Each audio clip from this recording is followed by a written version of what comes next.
بنده در دولت هم انشالله همون خادم خواهم بود، خادم همه مردم، همه جمهور انشالله. رئیس جمهور یعنی خادم همه جمهور و خادم همه مردم. بزرگ مرد خراسان، رئیس دولت بودنت مطرح نبود.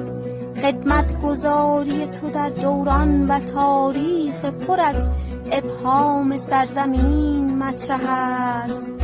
استوار شدنت برای نمایان ساختن نیروی مردم دیار پر از شهامت و شهادت مطرح است.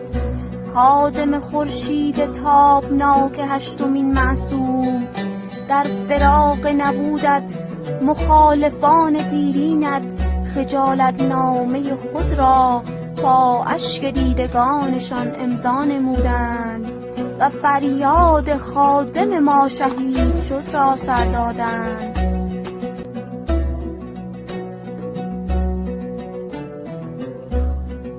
حاج آقا در این چند سال اخیر به خصوص اوقات فراغت داشتید شما؟